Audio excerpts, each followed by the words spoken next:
വിശാലമായ അർത്ഥവ്യാപ്തിയിലേക്കാണ് നമ്മളെ കൊണ്ടുപോവുക.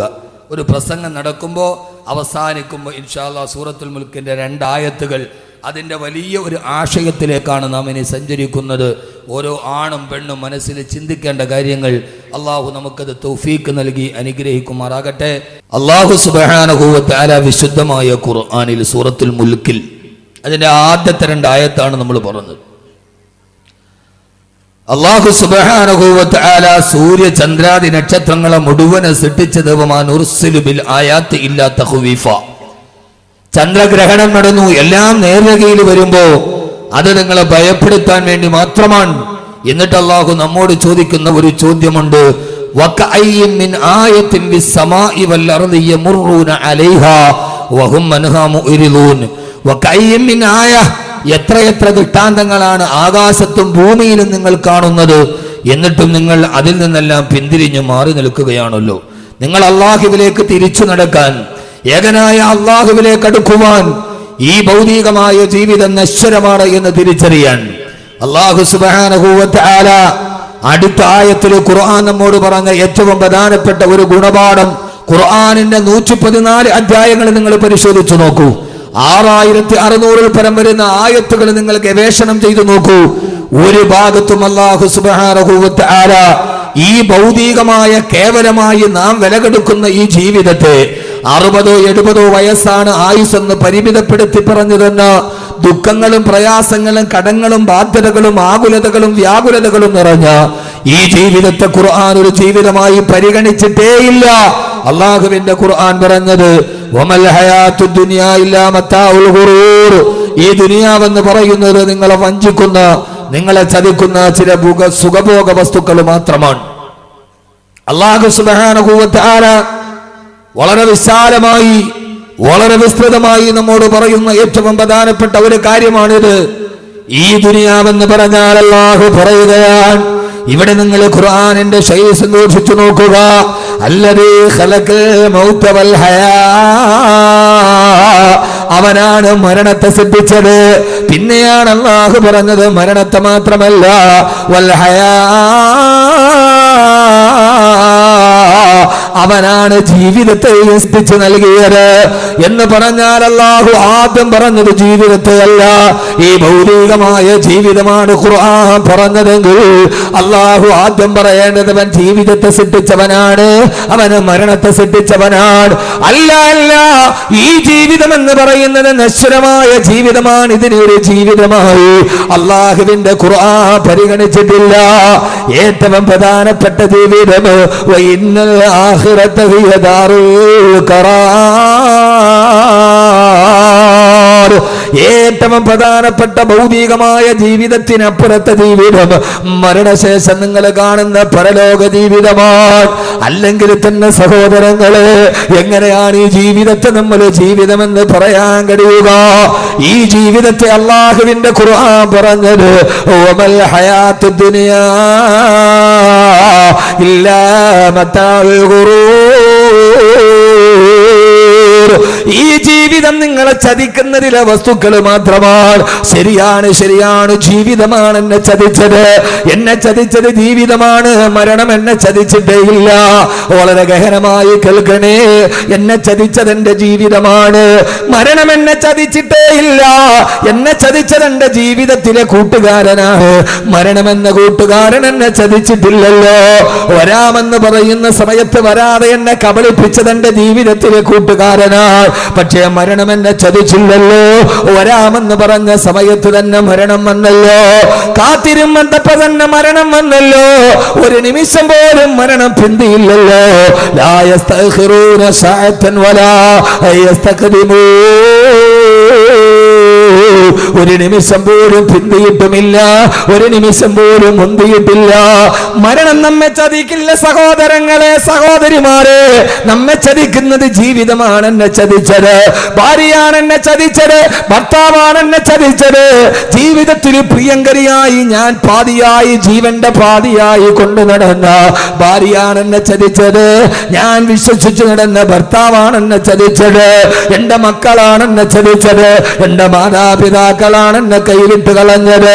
അല്ലാഹുവേ അല്ലാഹുവേ, കൂട്ടുകാരാണ് എന്നെ ചതിച്ചത്, വീട്ടുകാരാണ് എന്നെ ചതിച്ചത്, കൂടപ്പിറപ്പുകളാണ് എന്നെ ചതിച്ചത്. മരണം എന്നെ ചതിച്ചിട്ടേ ഇല്ല, എന്നെ മക്കളാണ് എന്നെ ചതിച്ചത്. ഞാൻ താരാട്ടുപാടി വളർത്തിയ മക്കളല്ലയോ എന്നെ ചതിച്ചു കളഞ്ഞത്. ഈ ദുനിയവിയായ ജീവിതം ചതിയുടേതാണ്.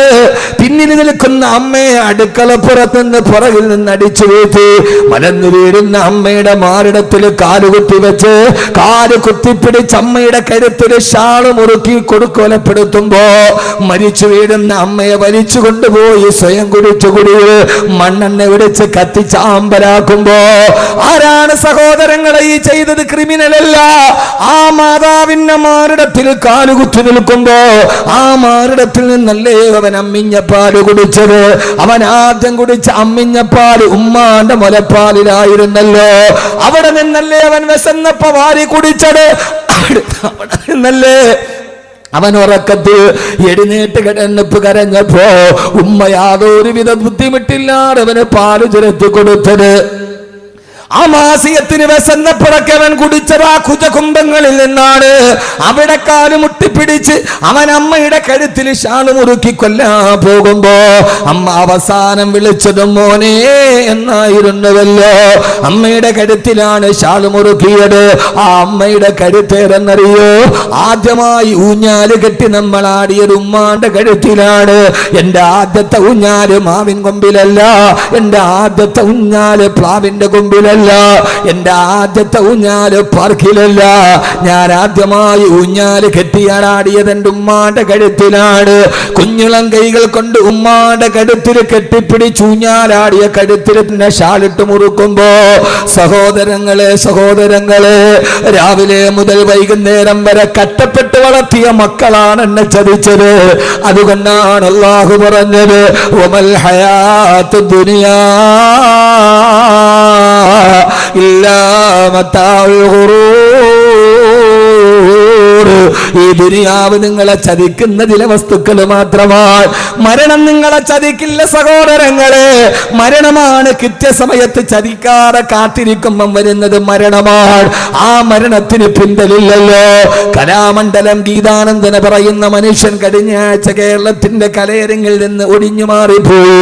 കഥകളിയുടെ ലാസ്യഭാവങ്ങളെ തന്നെ മുഖത്തിന്റെ നവരസങ്ങൾ കൊണ്ട് പഠിപ്പിച്ചു കൊടുത്ത കേരളം കണ്ട മഹാനായ കഥകളിക്കാരനാണ് കലാമണ്ഡലം ഗീതാനന്ദന്. ആയിരക്കണക്കിന് ആളുകൾ തിങ്ങി നിറഞ്ഞു നിൽക്കുന്ന സ്റ്റേജിൽ അദ്ദേഹം കഥകളി ആടിക്കൊണ്ടിരിക്കുമ്പോ ആടി അദ്ദേഹത്തിന്റെ കലാരൂപത്തിൽ പ്രേക്ഷകര് മുഴുവനും മനസ്സൊടുക്കി നിന്നപ്പോ കലാമണ്ഡലം ഗീതാനന്ദ കലാലോകത്തിന്റെ മാസ്മരീക പ്രതിഭ തന്റെ ആട്ടത്തിന്റെ ഇടയിൽ രണ്ട് കൈ കൂപ്പി അദ്ദേഹം നിലത്തേക്ക് തൊട്ടു. ആളുകൾ വിചാരിച്ചു അദ്ദേഹം വേദിയെ അനുഗ്രഹിക്കുന്നതാണെന്ന്, അദ്ദേഹം വേദിയോട് അനുഗ്രഹം തേടുന്നതാണെന്ന്. ഈ ഒരു അകലത്തിൽ കാത്തു നിന്നവർക്ക് പോലും മനസ്സിലായില്ല. ആ മനുഷ്യൻ ആടിക്കൊണ്ടിരിക്കുമ്പോ മരണത്തിന്റെ ദൂതൻ വന്നെന്ന് അടുത്തിരിക്കുന്നവർക്ക് പോലും കാണാൻ കഴിഞ്ഞില്ലല്ലോ. ഫലൗലാ ഇദാ ബലഗത്തിൽ ഹൽഖൂർ വഅൻതും ഹീനഇദ തൻദുറൂൻ വനഹ്ന അഖറബു ഇലൈഹി മിൻകും വലാകിൻ ലാ തുബ്സിറൂൻ. സൂറത്തുൽ വാഖിഅല്ലേ എപ്പോഴും ഓതുന്നതല്ലേ. മരണദൂതൻ അതിന് അടുത്ത് വന്ന് നിന്നിട്ടും വലാകിൻ ലാ തുബ്സിറൂൻ, നിങ്ങൾക്കൊരാൾക്ക് പോലും കാണാൻ കഴിഞ്ഞില്ലല്ലോ. കലാമണ്ഡലം ഗീതാനന്ദൻ കൈകൂപ്പി താഴേക്ക് വീണു. ഇതുപോലെ കണ്ടു നിന്നവര് വിചാരിച്ചു അദ്ദേഹം സ്റ്റേജിനെ വന്നിക്കുകയാണെന്ന്. കുഴഞ്ഞു വീണപ്പെടാണ് അറിഞ്ഞത് മരണമാ മനുഷ്യനെ കുത്തിപ്പറിച്ചു പോയെന്ന്. എന്റെ പ്രിയപ്പെട്ട പെങ്ങളെ ഓർക്കുക, നിഴല് പോലെ കൂടെ നടക്കുന്ന ചൈക്കാത്ത മരണത്തെ ഓർമ്മിപ്പിക്കുക. 25 മിനിറ്റ് പ്രസംഗിക്കാനുള്ള ഡീറ്റെയിലും എഴുതിയ പേപ്പറുമായിട്ടാണ് ഇന്ത്യ രാജ്യത്തിന്റെ ഉരുക്കു ശക്തിയായി മാറിയ ഡോക്ടർ APJ അബ്ദുൽ കലാം പ്രസംഗിക്കാൻ കയറിയത്. ആർക്കറിയാം അഹമ്മദ് കബീർ ബാക്കവി പ്രസംഗിച്ച് അവസാനിപ്പിക്കുമോ, അതല്ല വാക്കുകൾ ഇവന്റെ തൊണ്ടയിൽ കുടുങ്ങുമോ, ആരും അറിയാതെ ഇവിടെ കുഴഞ്ഞു വീടുമോ? ജീവിതമെന്ന് പറയുന്ന കോമാളിയുടെ നടുവിലൂടെ നടന്നു പോകുമ്പോ ഈ APJ അബ്ദുൽ കലാം 25 മിനിറ്റ് പ്രസംഗിക്കാനുള്ള കുറിപ്പുകളും എഴുതിയിട്ടാണ് കയറി നിന്നത്. പാതിവടിയിൽ കുഴഞ്ഞ് താഴേക്ക് വീടുമ്പോ താൻ സ്വന്തം കൈപ്പട കൊണ്ട് എഴുതിയത് പോലും പറഞ്ഞു തീർക്കാൻ കഴിയാതെ മരണം തന്നെ കൊത്തിപ്പറിക്കുമെന്ന് APJ അബ്ദുൽ കലാമിനെ മുൻകൂട്ടി കാണാൻ കഴിഞ്ഞില്ലല്ലോ. എന്റെ പ്രിയപ്പെട്ട പെങ്ങള്, പാകിസ്ഥാന്റെ മുൻ പ്രധാനമന്ത്രി ബേനസീർ ഭൂട്ടോ റാവൽപിണ്ടിയുടെ പൊതു തെരഞ്ഞെടുപ്പ് യോഗത്തിനാണ് ബോംബ് സ്ഫോടനത്തിൽ തകർന്നു പോകുന്നത്. ബേനസീർ മരിക്കുന്നതിന് തൊട്ടു മുമ്പുള്ള 5 മിനിറ്റ് BBC റെക്കോർഡ് ചെയ്ത് കാണിച്ചത് എങ്ങനെയെന്നറിയോ? വാഹനം വന്ന് നിൽക്കുന്നു, റാവൽപിണ്ടിയിൽ കൂടി നിൽക്കുന്ന അനുയായികൾ നേതാവിനെ വിളിക്കുന്നു. ആ കാറിലിരുന്ന് പൊതു തെരഞ്ഞെടുപ്പ് റാലി അഭിസംബോധന ചെയ്യാൻ പോകുന്നതിന് മുമ്പ് മിസ്സിസ് ബേനസീർ ഭൂട്ടോ, സുന്ദരിയായ ബേനസീർ ഭൂട്ടോ തന്റെ ബാഗ് തുറന്നിട്ട് ലിപ്സ്റ്റിക് എടുത്ത് ചുണ്ടിലേക്ക് വെക്കുന്നു. മുഖത്ത് സൗന്ദര്യവസ്തക വസ്തുക്കൾ തേച്ചിട്ട് കണ്ണാടിയിൽ തന്നെ മുഖം നോക്കുന്നു. അപ്പോഴും ബേനസീറിനറിയില്ലല്ലോ ഈ കാണുന്ന ചുണ്ടുകൾ മാംസ കഷണങ്ങളായി ചിതറിത്തെറിക്കുമെന്ന്.